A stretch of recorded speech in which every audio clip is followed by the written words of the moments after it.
যাকে তাকে দেবেন না। আমার ছাত্রছাত্রী, আমাদের মেয়ে ছাত্রছাত্রীদের উপর যে লাঞ্ছনা হয়েছে তার বিচার বিধাতা করবেন, তার বিচারের জন্য আমরা নেমেছি। তার কাছে বিচার চাবো, কোথায় বিচার চাবো? আমরা ঘৃণা জানাই। আমার কথা আমি বলতে পারবো না, আপনি তুলে নিয়ে যাবেন।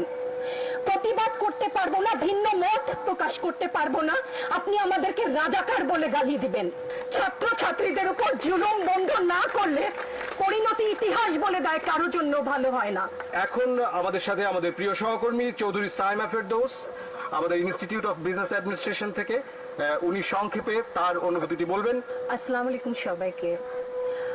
আমার বলবার অনেক কিছু আছে, সংক্ষিপ্ত করার কথা আমি খেই হারাচ্ছি, আমি কোনটা বলবো আর কোনটা বলবো না সেটা আমার ঘৃণা।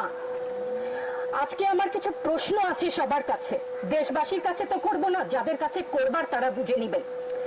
আমি ইতিহাসের শিক্ষক না, কিন্তু ইতিহাস জেনে বড় হয়েছি। আমার জন্ম ৭১-এর পরে, কিন্তু বই খাতা থেকে সরাসরি যুদ্ধে, ভাষা আন্দোলনে যারা অংশগ্রহণ করেছিলেন তাদের কাছ থেকে শোনা শিক্ষা থেকে জানি মুক্তিযুদ্ধের চেতনা কি, ভাষা আন্দোলনের চেতনা কি ছিল।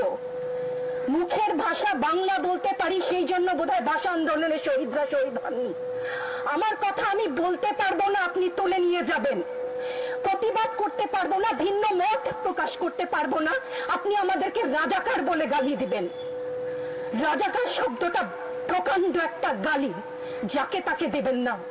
আমি অনুরোধ করছি না, আপনাদেরকে বলে দিচ্ছি। ছাত্রদের কথায় আমি কিছুটা পরে আসছি, সেখানে আমাদের সহকর্মীরা যারা বলেছে সেখানে আমি পূর্ণ একমত।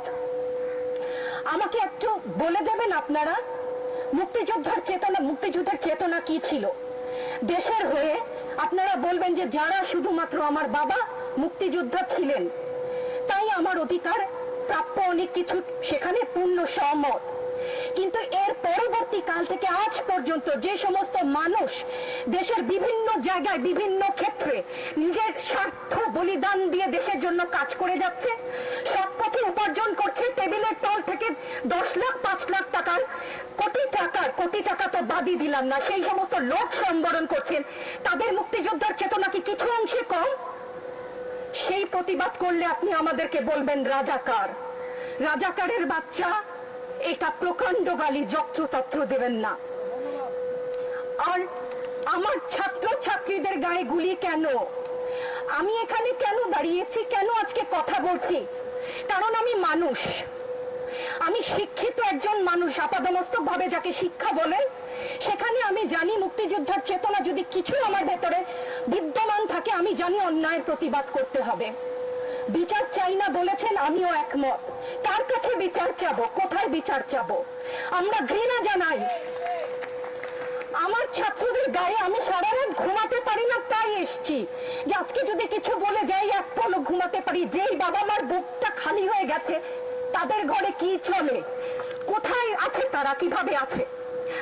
আমার ছাত্রছাত্রী, আমাদের মেয়ে ছাত্রছাত্রীদের উপর যে লাঞ্ছনা হয়েছে তার বিচার বিধাতা করবেন, তার বিচারের জন্য আমরা নেমেছি। আপনারা আমাদের মুখ বন্ধ করতে পারবেন না। মুক্তিযুদ্ধের চেতনা থেকে জানি, আমরা জন্মেছি একবার, মরবো একবার। ভয় দেখাবেন না। ছাত্র ছাত্রীদের উপর জুলুম বন্ধ না করলে পরিণতি ইতিহাস বলে দেয় কারোর জন্য ভালো হয় না।